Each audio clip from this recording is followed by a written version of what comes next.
Bismillahirrahmanirrahim. Assalamualaikum warahmatullahi wabarakatuh.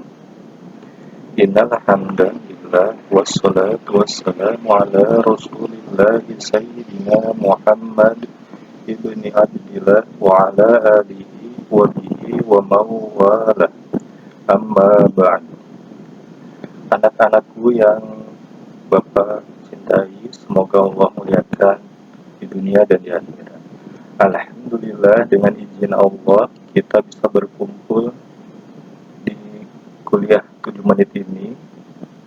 Mudah-mudahan berkumpulnya kita di sini merupakan amal soleh sehingga kita bisa bertawasul dengan amal soleh tersebut.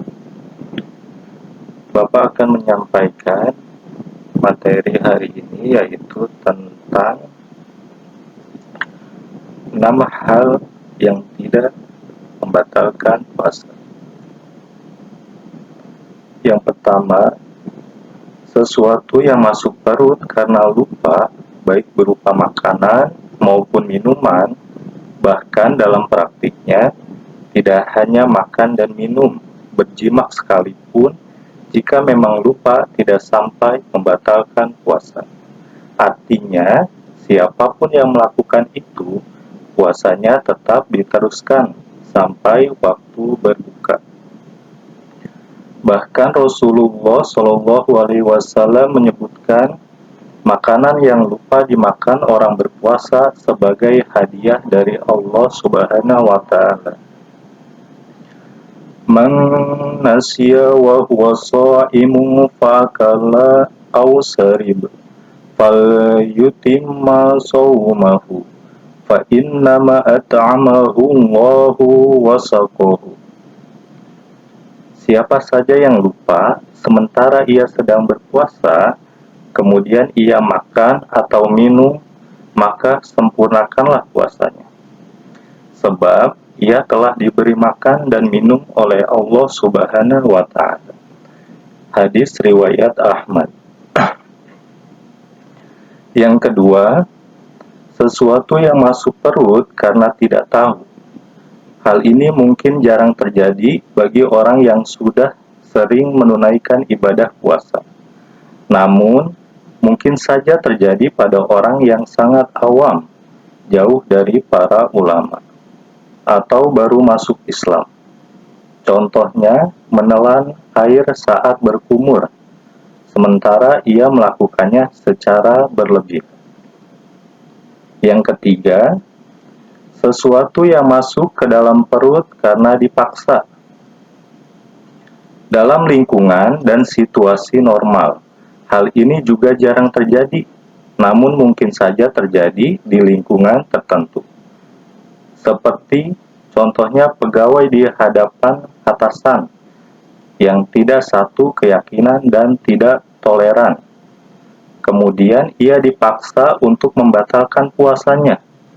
Kategori pemaksaan, jika tidak menuruti perintah, maka ia akan dianiaya, dilukai, dan kehilangan nyawa.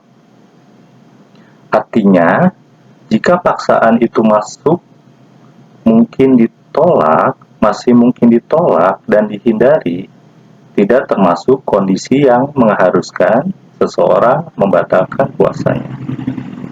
Yang keempat, mengalirnya air liur bercampur sesuatu yang ada di sela-sela gigi. Ini mungkin saja terjadi di waktu pagi karena lupa gosok gigi atau berkumur kurang bersih. Akibatnya, dari sela-sela gigi ada sisa makanan yang keluar dan bercampur dengan liur.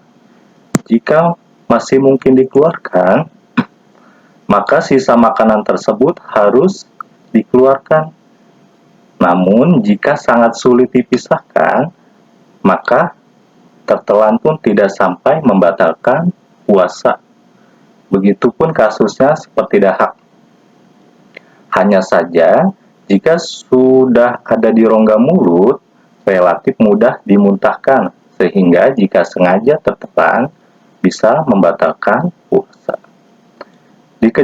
Dikecualikan jika dahak masih berada di tenggorokan atau di sebelah dalam makhraj huruf kho maka itu tidak masalah walau tertelan.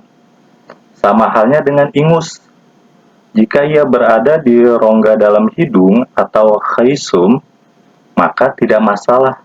Termasuk ke dalam kasus ini adalah bekas air wudhu atau darah sariawan.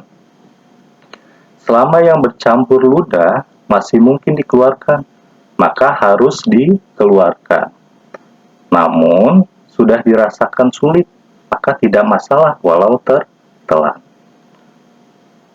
Kasus serupa juga terjadi pada orang yang terpaksa harus mencicipi masakannya. Maka ia boleh mencicipinya, selama bekasnya yang bercampur dengan liur yang masih mungkin dibuang, segera dibuanglah.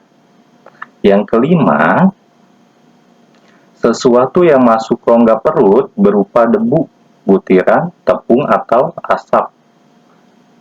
Di perjalanan, seseorang yang berpuasa mungkin saja melewati jalanan berdebu, sementara ia kesulitan menghindarinya, sehingga ada yang terhirup, maka hal itu tidak sampai membatalkan puasa. Yang keenam, sesuatu yang masuk perut berupa lalat. Saat mengendarai kendaraan roda 2 tanpa helm, biasanya seseorang mungkin saja kesulitan menjaga benda-benda yang masuk ke dalam mulut, lubang, hidung, atau matanya, termasuk kotoran, lalat, dan serangga lainnya. Maka, jika ada kotoran, lalat, atau serangga lain masuk ke rongga perut, selama bukan disengaja, maka tidak membatalkan puasa.